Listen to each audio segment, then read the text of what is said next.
feeling niya paborito siya ng lahat. Yung pabebe ha. Oh my gosh, ang hirap-hirap.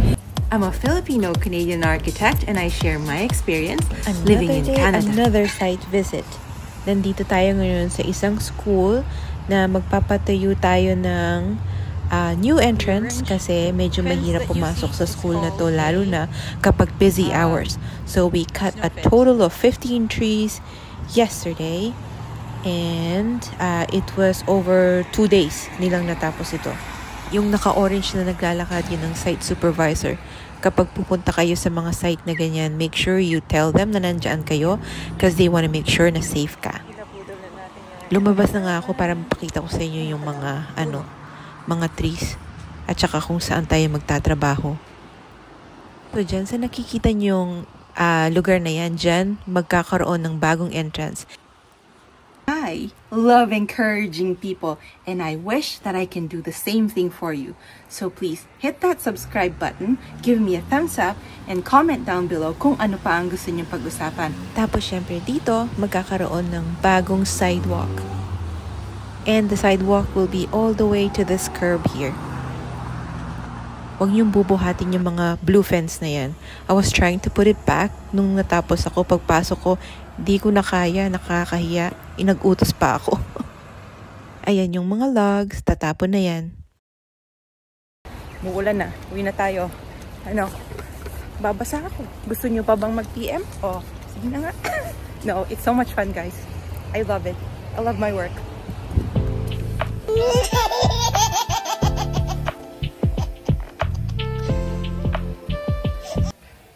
So we have some major issues in this school. So this is your school, may parking lot, tapos this is a hospital, right? This is a major road pero masikip. And since walang lugar ang school, not enough area, ang ano nila dito is kapag nagda-drive ka and you're driving your kid to school, you drive in here, all the way in, papasok lang yan hindi yan two-way, and then you drive out, nalabas ka dito. Pero kapag labas mo dito, you can only turn right, you can't turn left. Ngayon, ang ginagawa nila is, kapag walang police, they turn left anyway and it's causing traffic in here, yung mga padating dito. So, ang solution nila dyan, although it's costing so much money to help out with the traffic, is maglagay ng isa pang entrance dito na may left turn as well. So, maliban sa papasok, pag lumabas ka dito, you can also turn left, which is a very good idea, pero ang problema dyan, napakarami nating trees dito. This is filled with trees. All the way dyan. Trees dyan, trees dyan. At yung nakita ninyong picture kanina sa video, it's these trees, yung mga pinagpuputol natin. 15 trees in there. Pinutol, and then, ang gagawin is, maglalagay ng bagong entrance, like I said earlier. Ang mangyayari dyan is, you will have an entrance here, mababawasan ng parking lot nila, right? Tapos, ang mangyayari niyan is this traffic here can now go straight, right? And then they can go in, and then they can go left. Tapos, maglalagay pa ng traffic light dito, set of traffic light dito, para kung galing ka dito, ma-manage yung traffic din. It's costing a lot of money, but it will help the people in the long run. And it will help the hospital as well. Ang ano lang din dito, meron kasing mga utilities dito, right? At may mga trees. Ang dito sa amin kasi, they take care of the trees very well. So, mag-hire ka pa ng arborist dyan para make sure na yung mga, kung anong pinagagagawa mo dito is masave pa rin yung trees. Did you see that snow fence, the orange fence, protecting the trees in here and in here? Binabantayan yon ng arborist na hinire mo, making sure na kapag nagde-demolish ka or nagpuputol ka ng mga trees dito sa area na to, hindi sila madamay at to make sure that they stay alive. So yan ang project natin. We are done! Alam ko gustong-gusto niyo sumasama sa akin kapag nagpupunta ako sa mga site visits na ganyan. I'm sorry I can't talk too much kapag nandun ako sa site. Kasi minsan, pag nandun ka, gusto ko nilang kausapin, may mga tanong sila, and tsaka nahihiya din ako. Alam na, nahihiya akong mag-video-video. Minsan nilalakasan ko na lang ang loob ko para sa inyo. Para syempre ma-experience nyo rin on how to become a project manager or an architect who goes to site for work. And it's so much fun, guys. I like it more than just being inside the office, designing and doing paperwork. Kasi kapag nasa site ako, feeling ko nakakahinga ko ng fresh air, I meet people, at saka lalo na yung mga tao sa site. Although mapagmura sila, guys, mababait naman sila. Lalo na kung mabait ka rin sa kanila. You know, may mga abusado rin, pero madalang lang sila. At saka, wala naman tayong hindi kayang kausapin kahit gaano pa kasama ang ugali niyan.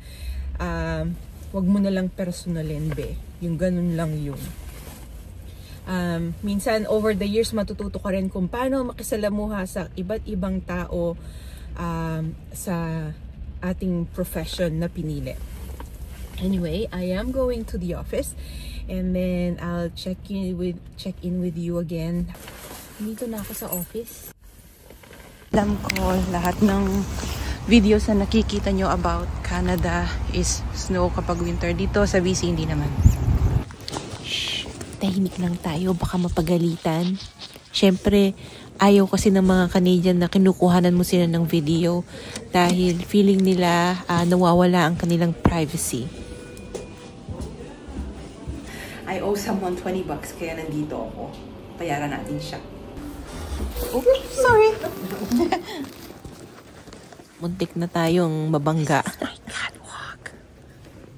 Siyempre, nakipagkwentuhan muna ako ng konti kay boss at saka yung mga taong nakita ko dyan sa office. I answered some emails natin ang hair nating nabasa. Make sure mukha pa rin tayong tao. That's an O&M manual. Binibigay sa inyo yan kapag tapos na ang construction. Keep mo as a record. That's my dream house. In my laptop. Uwi na tayo. Tapos ayan, uwi na ulit tayo.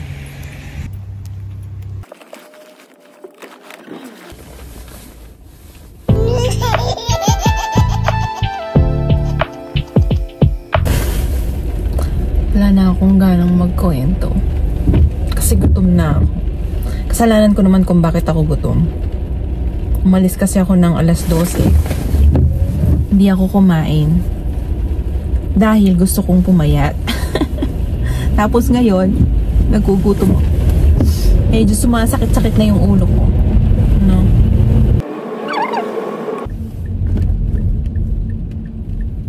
Posible bang bagay ng isang tao ang kulay yellow at orange? Continue on 96th Avenue for 7 kilometers. Sabi nila, di ba, yung mga architects mahilig sa itim. Bakit ako? Feeling ko bagay ko tong orange na to. At saka yellow. Napaka-weird. It's something na hindi ko naman isusuot kapag hindi papasok sa work. Pero parang feeling ko bagay na bagay ko tong yellow na to. Sa tingin nyo, let me know.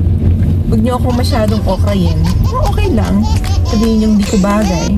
Just be honest. O baka lighting lang? Who knows? Feeling ko bagay ko tong yellow na to at orange. Mag-rant na lang ako. Total, para makalimutan ko ang gutom ko. May nakatrabaho na ba kayo na yung bang tipong feeling niya paborito siya ng lahat? Mga government officials, favorite siya.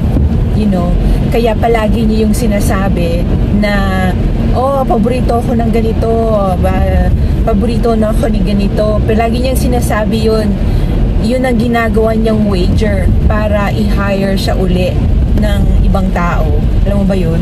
Or para paboran siya ng boss. Ano ba yun? Nakakatrabaho na ba kayo ng ganon? Meron akong yung katrabaho kong isa ngayon, hinire namin siya.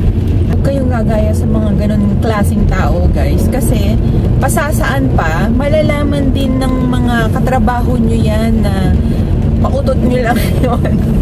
Alam ko, wala naman sa inyong ganun. Wala tayong tropang ganun. I know that. Pero kapag may nakatrabaho kayong ganun, huwag nyo silang pagaksayahan ng panahon at energy. Kasi alam nyo, pasasaan pa, malalaman din ng mga ibang tao kung ano yung capability nila, at in time pag nabisto silang ganon, hindi na sila i-hire, sa totoo lang. Kasi hinire namin itong isang taong to sa isang project na gagawin namin. Mag-a-add ng isang entrance sa school, tapos maglalagay din ng additional stoplights, ganon. So, yun ang palagi niyang sinasabi sa boss namin na ang galing-galing daw niya, nakikipag-away daw siya sa city, the city listens to him daw. Tapos ngayon, malakas din ang loob ng taong to dahil hindi namin siya binigyan ng project lately. Tumawag siyang directly sa boss, sabi niya, bakit nakalimutan niyo na ba ang mga ginawa ko para sa inyo noong unang panahon? Ganon si kuya mo, ha?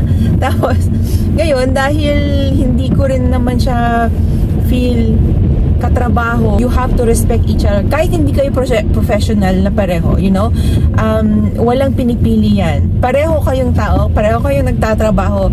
Kung you want respect, you should be able to give respect to others as well. Ganun yung system ko naman. So, siya parang siguro iniisip niya na, oh, babae ito, architect lang itong taong ito, mas matanda ako sa kanya, mas marami akong experience, therefore, she can take my bullshit, you know. No. So, ngayon, ang ginawa ko, may bago akong project na isa, hindi ko na siya, tinawagan. Tapos sabi nung isang architect na katrabaho ko, sabi niya, uy, sigurado ka ba magtatawag ka ng iba? Parang you guys don't work with other people aside from this guy. Bakit biglang-bigla kang tatawag? Sabi ko, bakit? Sabi ko na lang, busy na siya, dami na niyang ginagawang trabaho para sa amin at para sa akin. Marami na siyang ginagawa. Wala naman sigurong masama kung I will reach out to other people. Sabi kong ganun. Kasi lumaki ang ulo ni kuya mo. Feeling niya dahil nakukuha niya lahat ng projects noon, akala niya palaging ganun at palaging magbibigay kami na sa attitude niya, lagi kaming mag-give in. O, diba? Kung iisipin nyo, guys, kung yung mentality ko ay mentality ko, kung yung mentality ko noon ay mentality ko ngayon, iisipin ko yan, oh my gosh, he's being racist kasi puti siya. No. Again, kahit saang lugar ka magpunta, racism is there. It's just up to you kung paano mo i-handle. At saka isipin mo, hindi lang niya sa akin ginagawa yun. Ginagawa niya sa lahat ng tao. So, pag mga ganyang kayong na-experience, huwag niyong agad isipin na it's about racism. Sometimes it's not. Sometimes it's the person itself na ganun talaga siya, na hindi naman ikaw lang or hindi niya sa iyo ginagawa lang yun, ginagawa niya sa lahat. So therefore, it cannot be considered as racism. Tanggalin niyo sa isip niyo yun as much as possible at mas magiging madali ang buhay para sa inyo na tumira sa ibang bansa. Kahit saan pa yan, kahit sa Canada, kahit sa US, kahit sa Australia, kahit sa Dubai. Hello sa mga taga-Dubai. At hello sa mga taga-Australia din. I know there's some of you who live there. I would like to visit your country in the future. At syempre, hindi ko rin makakalimutan ang aking bayan. Hello sa mga taga-Pilipinas na nandyan. Sana makauwi ako one day para ma-meet ko kayong lahat at makapagkape tayo at makapagchismisan tayo. Feeling ko ang dami ko ng tropa ngayon kasi yung mga tropa ko noon yung isa nasa Pilipinas, actually, ewan ko, parang majority of them nasa Pilipinas na ngayon. Pero parang feeling ko dumami ang tropa ko ngayon dahil nandiyan din kayo. I appreciate you guys so much. At syempre, para sa inyong mga nandito na sa Canada, I am so happy for you. Pero, huwag kayong pabebe ha. Baka naman meron sa inyong magsasabing, oh my gosh, ang hirap-hirap. Hindi ka nakikinig sa akin at hindi tayo tropa kung hindi ka achiever na katulad ko. It just means you need someone like me to push you at sabihin, kaya mo yan. Konting kembot na lang, konting push pa. Andiyan na, andito ka na. Konting step na lang, you can do this. You got this. Bawal ang pabebe ha. Inuulit ko, bawal ang pabebe. Wala sa tropa natin ang pabebe. Trust me. Hindi naman ako masyadong masungkit. Konti lang. Pushy ba ako? Maybe. Pero I am only pushy to people na I care for. Na kung gusto kong mag-succeed, you know? I can do that for you.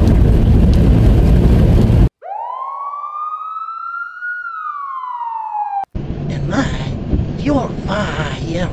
The one desire, believe what I say. I want it that way. After that, we went to a party. This is what I had.